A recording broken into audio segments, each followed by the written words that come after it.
What's up, y'all? I have nowhere to record, so I gotta do it through my car.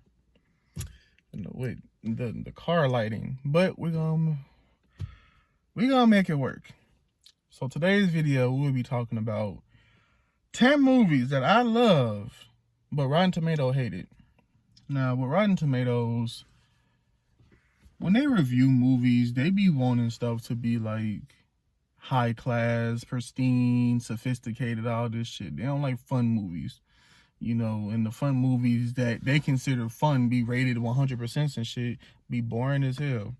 So a lot of these movies that I have are basically comedies and stuff.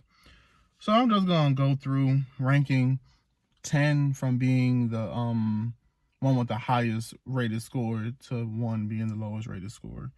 I'll be saying the Rotten Tomato critic score first, then I will be saying the audience score, and then I will also throw in the IMDb score, because I refer to IMDb more than Rotten Tomatoes, because Rotten Tomatoes be on bullshit a lot of the times. I'll also try to describe the movie if you haven't seen it, but I don't want this video to be too long. I don't want it to hit 20 minutes. So, if I talk fast, bear with me. So, the first movie, number 10, is Bad Teacher from 2010. Bad Teacher is one of those movies that got so many different plots that I can't even explain them all in this video, so I'm gonna try to. The lady is a bad teacher. She was trying to she quit her teaching job and tried to mooch off her husband, and then his mom found out, so they got a divorce. She had to go work back at the school. She wanted to get these big fake breasts to get a man. Justin Timberlake comes in as a teacher, and then she doesn't like this other teacher, and she does all this bad stuff. So yeah, this movie holds a special place in my heart because it was the first R-rated movie I seen in theaters. I was 10 when this came out. And the movie, I liked it. It was funny to me. So let's look at the scores. Rotten Tomatoes gave it a 44. The audience was no better. They gave it a 36. Now, it's usually rare that the audience hates something more than Rotten Tomatoes does. And then IMDb gave it a 5.6. Like I said, to me, it wasn't that bad. I liked it. And of course, if you want to be like realistic about it, like a lot of the stuff they did with the teaching aspect and what she did was kind of like cartoonish in the movie, but still good to me.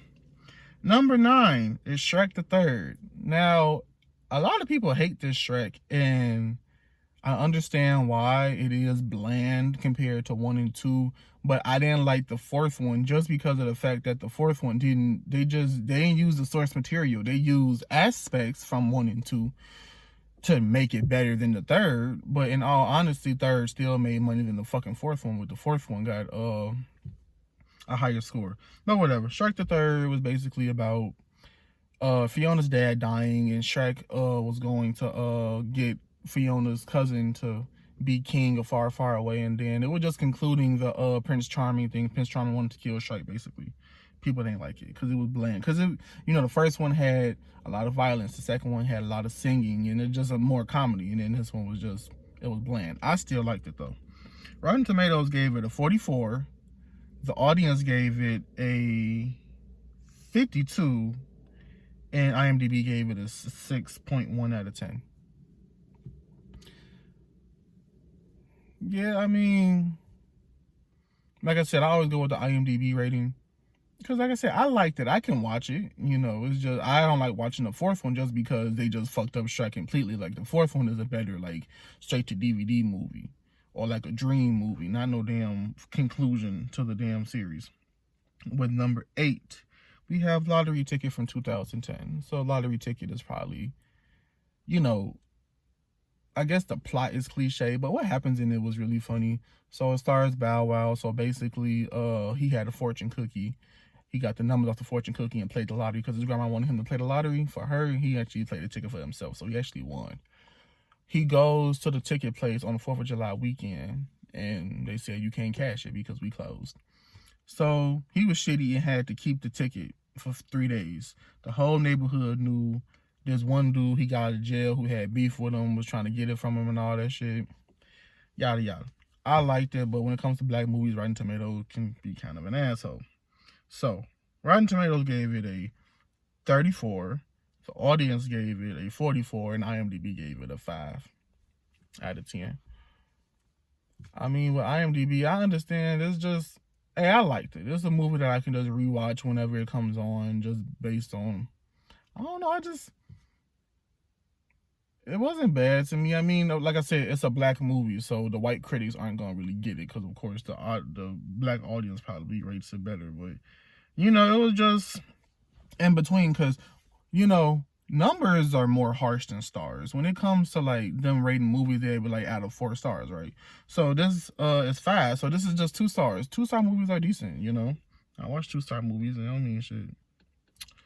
Number 7, we have Shaft from 2019. So the 3rd installment of Shaft. If you don't know what Shaft is, I ain't know what Shaft was either, but this is the 3rd installment with the 3rd generation of Shaft.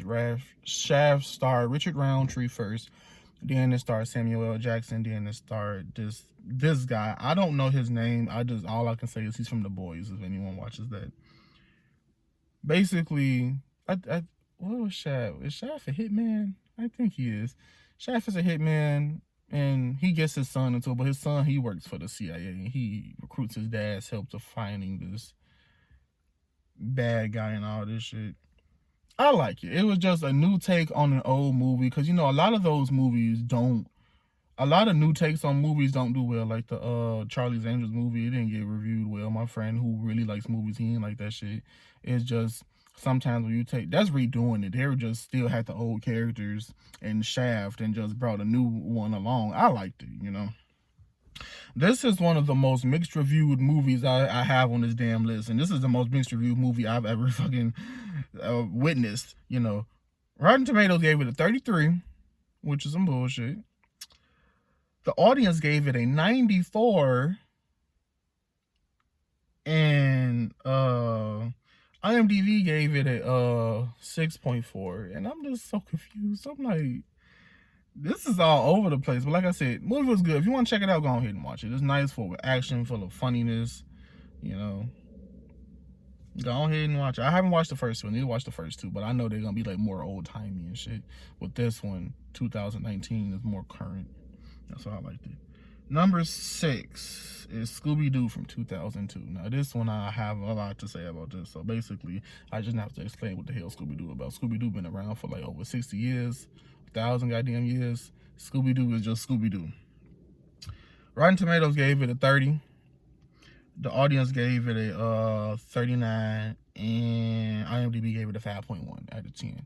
Now, with this movie, I liked it. For 2002, Scooby-Doo looked real as hell in that damn movie. A lot of the damn kids' movies for that went live action look decent as hell, and for them to sit up there and talk shit about these movies annoys me, because it's like, look, I didn't watch Scooby-Doo when I was younger. I didn't watch that shit when Boomerang was showing.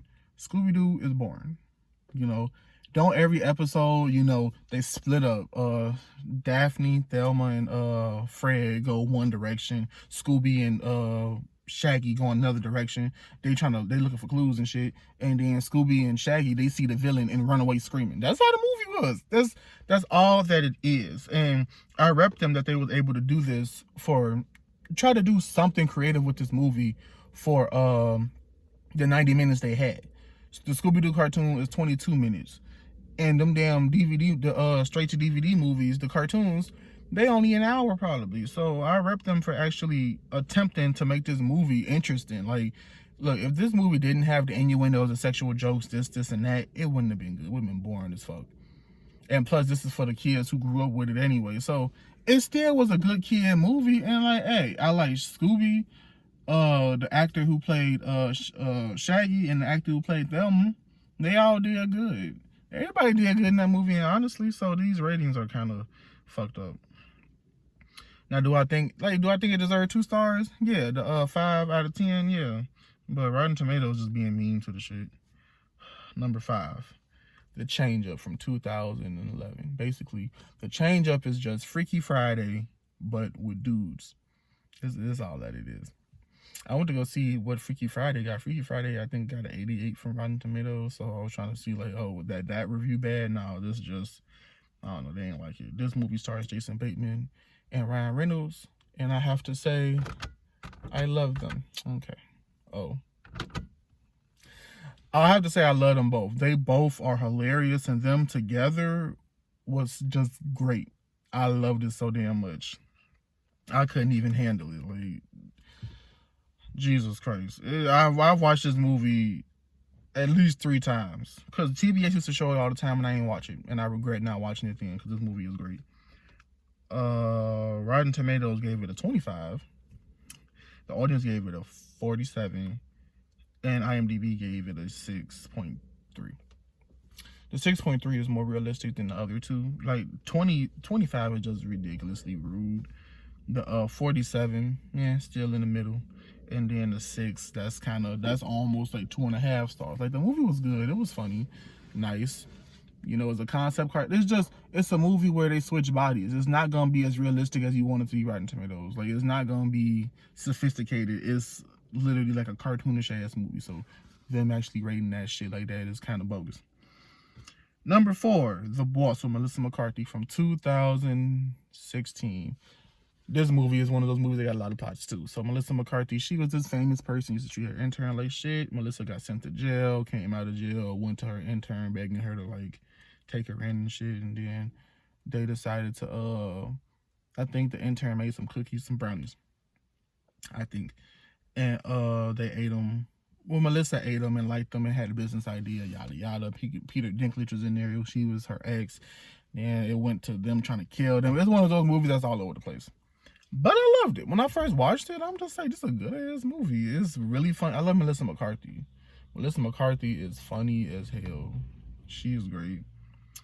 But of course, you know, the critics ain't got like this. They don't really like Melissa McCarthy like that. They don't like her movies. Rotten Tomatoes gave it a 21. The audience gave it a 38, which is disrespectful as well. And IMDb gave it a 5.4. Like I said, I trust IMDb just because IMDb, the fans react to it more than, I don't know. It's just bougie people seem like to be on Rotten Tomatoes. Well, IMDb, you get to go on there and you get to actually say what you like and what you don't and actually rate it the correct way. So yeah, this movie was good. I do recommend this one. Number 4, right? Okay, number 3.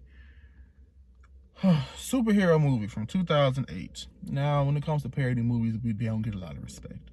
And that's understandable. I guess the critics are just like, oh, you can't think of nothing original, so you got to steal something from somebody else and call it original. But hey, the only well-reviewed, I think the most well-reviewed parody movie is Airplane from 1980, and they got a damn 97 on Rotten Tomatoes. I'm like, fuck, 97, Jesus. Superhero movie was just basically a parody of Spider-Man. But it's one of those parody movies that's more structured than the other ones, because other ones just have a bunch of references and throwing stuff at you and all that shit to the point where you probably gonna get bored with the movie, you know. It's some stuff you don't even understand. Well, superhero movie, they were parodying Spider-Man and Fantastic Four and what's it called? X-Men. They kept it nice and simple, which was great. They ain't try to do all that extra shit like these other movies do. That's why I liked it. It was more structured. But the reviews say otherwise. Rotten Tomato gave it a 17.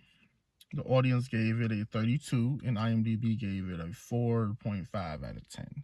Like I said, I go with IMDb. At least IMDb rated it well, because that's one of the more well-ly rated parody movies outside of the Scary Movie franchise. Like I said, I liked it. It was good. Drake Bell did good. Kevin Hart, everybody did. It was a nice ass movie. It was just parodying Spider-Man 1 and 2. I mean, you couldn't go wrong with that. It was nice, but the fact that, you know, it was hated. Like I said, I liked it. I recommend this one. Out of all the parody movies I've seen, I do recommend this one. It's one of the best. It's in my top 3. Number 2, Scary Movie 2 from 2001. Okay. This is like the worst. This is the worst rated one with Rotten Tomatoes through the 4. We don't count the 5th one. Through the 4 movies that they have in the Scary Movie franchise, and it's kind of fucked up. This one, in my eyes, was the most funny. Like, I liked it more than the second one. Like, I mean, I liked it more than the first one. The first one was good, but this one is my favorite. Like, anytime TV show, I'm gonna watch it. I've seen this about 10 damn times. Good ass movie. I love it. It's funny. I don't know what movie they were parodying, but they were parodying like a Haunted Mansion type ass movie. That was it. What's it called? Marlon Wayans did come out and say that Dimension rushed them with this movie because since the first one had been so successful, they wanted the second one quickly, so they was rushed. So that's why the quality was bad. But what the hell ever.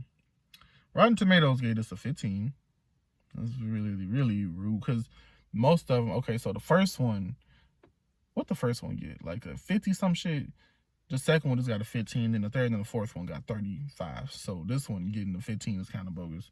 The audience gave it a 52, and IMDb gave it a 5.3 out of 10. Like I said, I go with IMDb. Parody movies don't really get more than 2 stars anyway. And like I said, it was good. It was funny. I loved it. You know, when it comes to any one of them, I watched that one the most. I recommend that one. And number 1...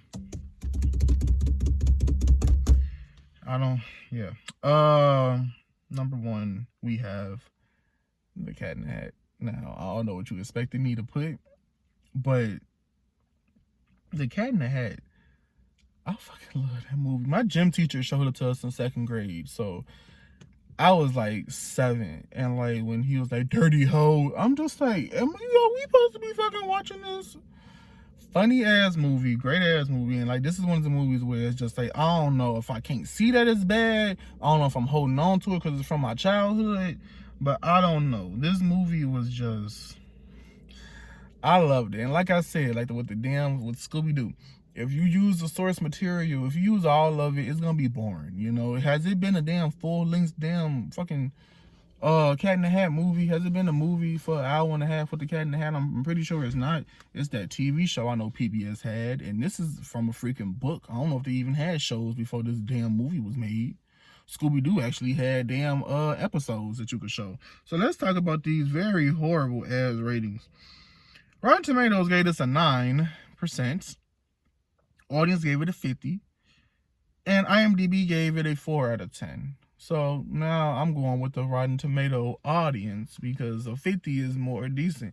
Because, like, yeah, the cat design, I guess, was weird. And it was very, very, very inappropriate. But like I said, you have movies like that gonna be boring as hell. Like, yeah, it's for kids. But it's like, even some kids' movies are bad. You know, you have to give it some type of flavor to actually make people want to actually look at it. So, yeah, this movie... When people ask me which one you want to watch on Netflix, I'm saying The Cat in the Hat all the way. The Cat in the Hat, hilarious movie, great movie. I mean, it stuck to the source material with having the cat, the things, him fucking up this and him fucking up that. But it's like I said, it just, any other way they would have did it would have seemed weird and creepy and fucking boring. So yeah, these are my movies that I love that Rotten Tomato hates. Now, if you want to, in the comments, you can tell me about some movies that you love that the damn critics hated. Because I really hate when Rotten Tomatoes be shitting on movies that I like. Because this is before the time where they actually, people actually cared about ratings and shit. Like, you know, I used to search movies on Google. They wouldn't say that. Now it's just displayed every damn where. So, yeah, let me know in the comments what movies you have that are similar to mine, that are really good in your eyes, that have a bad Rotten Tomato score.